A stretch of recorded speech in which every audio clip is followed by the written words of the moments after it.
Some people are born with a hunger they can't name, a hunger for attention, admiration, and control.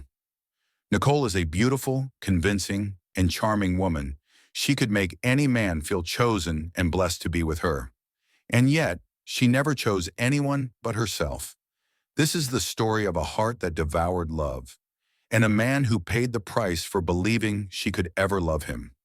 Nicole learned early that sweetness was a weapon. Compliments were her currency, and attention was her oxygen. She wanted love, but rather to be a goddess and be worshipped. Men to her were ladders, wallets, and spotlights. And when their value ran out, she vanished, ghosting them. She had three baby fathers, three broken worlds she left behind.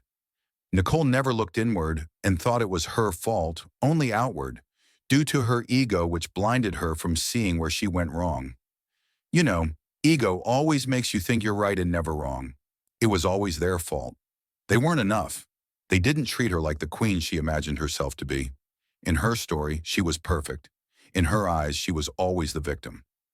Then came David, loyal, selfless, and bit aggressive, always standing up for the people he loved. A man who believed in love more than logic. Where others had walls, he had open doors. Where others measured effort, he gave without counting. He didn't see her mask. He only saw her as his soulmate. Her beauty, her character was filled with warmth and love, that it filled his heart so much so, it overflowed like a waterfall. He mistook it for depth. David gave, again and again, his time, his wallet, his heart, his peace. He poured life into her wounds, believing love could save her. But Nicole didn't want healing. She wanted the world and then the universe. And every time David fell to his knees from exhaustion, she looked down at him with disgust instead of gratitude. When she needed him, she was sweet, honey on her tongue, promises in her voice. But when she had taken all she wanted, she vanished. Days of silence, weeks of coldness.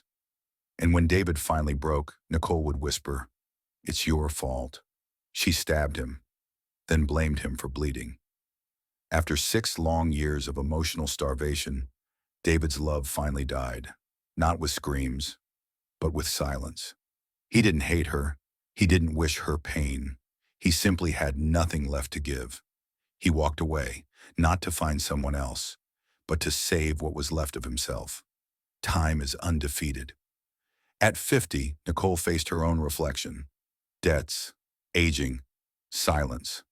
She had spent her youth chasing validation and wasted her womanhood, destroying every man who cared. In desperation, she reached for David again, the man who would have walked through fire and burned for her. But he had already turned to ash.